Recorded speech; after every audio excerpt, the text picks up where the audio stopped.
یہ اپنے اندر غیرت ایمانی پیدا کریں. ہمارا وہی سجن ہے جس کا مصطفیٰ سے پیار ہے، اور جس کا نبی پاک سے پیار نہیں، ہمارا اس سے کوئی تعلق، ہمارا اس سے کوئی رشتہ. امیر ملت حافظ پیر جماعت علی شاہ صاحب محدث علی پوری رحمت اللہ تعالی علیہ فرمایا کرتے تھے، آپ فرمایا کرتے تھے مصطفیٰ سے پیار کرو گے تو بچ جاؤ. کیا خوبصورت جملہ ہے. اور فرماتے تھے حضور کی تعظیم کرو گے تو بن جاؤ گے، خود بن جاؤ گے، اللہ تعالیٰ تمہیں عزتوں سے نواز دے گا. اب تیسری بات کی طرف آئیں. حضور کی تعظیم بھی کرنی ہے اور نبی پاک کی فرما برداری بھی کرنی ہے. جو حضور کہیں وہ کرنا ہے. توجہ ہے میری بات پر؟ ادھر دیکھیں، جو حضور کہیں کہ گنجائش لبنی جی. اب دیکھیں، اب تھوڑا تھوڑا بولتے، اب تھوڑا تھوڑا، لیکن نہ کرنا ہوتے کوندے نے پہ. حکیم کوئی سیانا ہونا بڑا دور سمجھدار حکیم، تو وہ نسخہ بتائے تو بندے کہتے ہیں کاغذ قلم لاؤ لکھ لیں. صحیح ہے نا جی، لکھتے ہیں نا جی. بلکہ حکیم تو نسخہ دیتے ہی نہیں تھے، وہ قبروں میں لے گئے ساتھ. اللہ ماشاء اللہ دیا ہی نہیں. اس لیے حکمت زیادہ پروان نہیں چڑھ پا رہی. یاد رکھیں، کوئی سیانا بندہ بات کرے تو لکھ لینی چاہیے، تو اگر مصطفیٰ ہمیں کچھ سمجھائے. صحابہ نے پتہ اطاعت کس طرح کی ہے. ادھر دیکھو، کنز المال میں حدیث ہے، نبی پاک صلی اللہ علیہ وسلم جمعے کا خطبہ دے رہے تھے، ایک بندہ اٹھ کے کھڑا ہو گیا. حضور نے فرمایا بیٹھ جاؤ. بندہ کھڑا ہے، فرمایا بیٹھ جاؤ. مطلق حکم ہے، نام نہیں لیا کسی کا. بیٹھ جاؤ. ایک بندہ کھڑا تھا، بیٹھ جاؤ. حضرت عبداللہ بن رواحہ مسجد کی گلی میں تھے، آئے نہیں تھے. ان کے کانوں میں آواز گئی، وہ وہیں بیٹھ گئے. حضرت انس بن مالک رضی اللہ تعالیٰ عنہ فرماتے میں اپنے گھر سے نکلا تھا، ابھی گھر کے دروازے پہ تھا، میرے کانوں میں آواز گئی، میں وہیں بیٹھ گیا. حضرت مرثد بن ابی مرثد رضی اللہ تعالیٰ عنہ فرماتے میں وہاں تھا جہاں لوگوں نے جوتے اتارے، کانوں میں آواز گئی بیٹھ جاؤ، میں بیٹھ گیا. فرماتے نماز مکمل ہوئی. نبی پاک صلی اللہ علیہ وسلم نے بعد میں جب صحابہ ملنے آئے تو فرمایا عبداللہ جمعہ کہاں پڑا؟ کہا حضور گلی میں. وہاں کیوں بیٹھے تھے؟ کہا یا رسول اللہ آپ نے تو کہا تھا بیٹھ جاؤ. اور تمہیں کب کہا تھا؟ تو اس کو کہا تھا. انس تم کہاں تھے؟ یا رسول اللہ گھر کے دروازے پہ. کیوں؟ حضور آپ نے تو کہا تھا بیٹھ جاؤ. نبی پاک صلی اللہ علیہ وسلم نے فرمایا مرثد بن ابی مرثد تم کدھر تھے؟ حضور وہ کونے میں جگہ ملی وہیں تھا. وہاں کیوں؟ حضور آپ نے کہا تھا بیٹھ جاؤ. میرے محبوب نے فرمایا میں نے تو اس سے کہا تھا. حضور آپ نے نام نہیں لیا، جس کے کان میں آواز گئی وہ یہی سمجھا کہ میرے لیے حکم ہو رہا ہے. یہاں نام لے کے نامینیٹ کر کے بھی حکم کرو تو بندے کہتے ہیں وہ دوسرا نہیں کر سکتا. کچھ ساری شریعت معاذ اللہ میرے لیے. حضور نے مطلق کہا، مطلق. بلکہ بخاری شریف میں اسی مضمون کو مضبوط کرتی اور حدیث موجود ہے.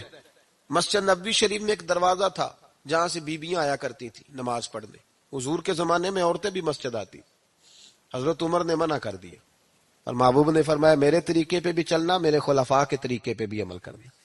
نبی پاک نے منع، حضرت عمر نے منع کر دیا. اب عورتیں مسجد میں نماز پڑھنے، توجہ کرے، مسجد میں نماز پڑھنے. کیوں؟ حضرت عمر کہنے لگے نبی پاک کا جو زمانہ تھا وہ بڑا ہی پاکیزہ تھا، اب کچھ نئے لوگ بھی آ گئے، اب دور نبوت سے کچھ پیچھے معاملہ ہے. فرمانے لگے مجھے فتنے کا ڈر ہے، عورتیں اگر مردوں کے ساتھ مسجدوں میں آئیں گی تو فتنہ پیدا ہوگا. بی بی عورت مسجد میں مرد کے ساتھ آ کے نماز پڑھے تو فتنہ پیدا ہوتا ہے، تو بازار جائے تو پھر تو میرا خیال ہے کوئی نہیں فتنہ پیدا ہوتا. گلیوں میں پھرے پھر تو خیر ہے، چوکوں چوراہوں میں جائے پھر معاذ اللہ خیر ہے. وہ دفتروں میں جا کے کام کاج کرے، ڈیوٹی کرے. آج تو بیویوں کو مغالطہ دیا جاتا ہے نا کہ تم شانہ بشانہ ہو، تمہارے برابر کے. میں کالج جا رہا تھا، پیپروں کے دن تھے، غالباً بی اے کے ہمارے ایگزام ہو رہے تھے، تو میں اسٹوڈنٹ حضرات بس کو ہاتھ دیا، چڑھ گئے. چند لمحے گاڑی چلی تو آگے بچیاں بھی کھڑی تھیں، وہ ہاتھ دی انہوں نے بھی. تو گاڑی کا جو کنڈکٹر تھا وہ کہنے لگا بیٹے اندر جوان ہے، لڑکے ہیں، تو آپ پچھلی بس میں آ جائیں. وہ کہنے لگی ساڈے بھی برابر دے حقوق نے. انہوں نے بٹھایا تو سانو بھی بٹھاؤ.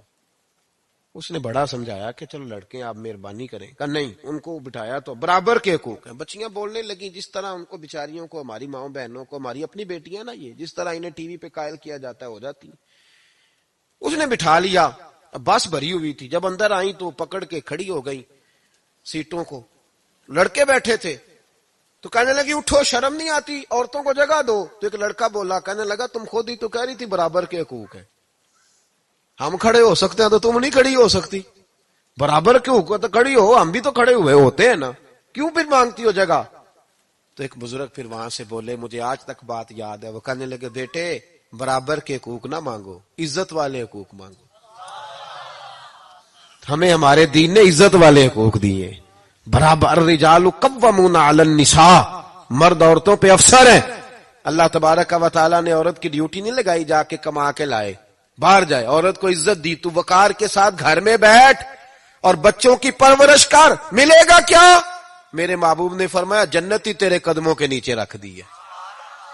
خاوند کی ذمہ داری ہے وہ جائے، لیکن بچیوں کو مغالطہ دیا جاتا ہے، گڑبڑ ہو رہے معاملات. عام دام برسرے مطلب حضرت عمر نے منع کر دیا، اس دروازے سے عورتیں آتی ہیں، مرد نہیں آئے. علت ہے نبی پاک صلی اللہ علیہ وسلم کے زمانے میں بیویاں آتی تھی تو مرد اس دروازے سے نہیں گزرتے تھے. نبی پاک نے منع کیا بھی یہاں سے نہ گزرنا، یہاں سے عورتیں آتی ہیں. توجہ ہے نا میری بات پر؟ حضرت عبداللہ ابن عمر رضی اللہ تعالیٰ عنہ اس دروازے سے گزرتے نہیں تھے، حالانکہ آپ کے گھر کے قریب مسجد کا وہی دروازہ تھا. آپ اوپر سے ہو کے آتے دوسرے دروازے سے. تو صحابہ کہنے لگے عبداللہ یہاں سے گزرا کرو، یہ قریب ہے تمہارے. تو حضرت عبداللہ ابن عمر رضی اللہ تعالیٰ میں فرمانے لگے نبی پاک نے منع کیا تھا اس دروازے سے گزرنے سے، میں نہیں گزروں گا. انہوں نے کہا وہ تو اس لیے کیا تھا کہ عورتیں گزرتی تھیں، اب تو نہیں گزرتی. تو کیا جواب ہے حضرت عبداللہ ابن عمر کا، اور کیا فرما برداری ہے. کہنے لگے مجھے وجہ کا نہیں پتا، مجھے وجہ کا نہیں پتا کیوں منع کیا تھا، کس لیے منع کیا تھا. مجھے تو اتنا پتا ہے کہ میرے نبی نے منع کیا تھا. اب بیبیاں گزرے چاہے نہ گزرے، میں زندگی بھر نہیں گزروں گا، کیونکہ حضور نے ہم نے نہ کبھی قطرے پہ غور کیا اور نہ دریا دیکھا، بس جہاں تیری جھلک دیکھی وہیں ڈوب گئے.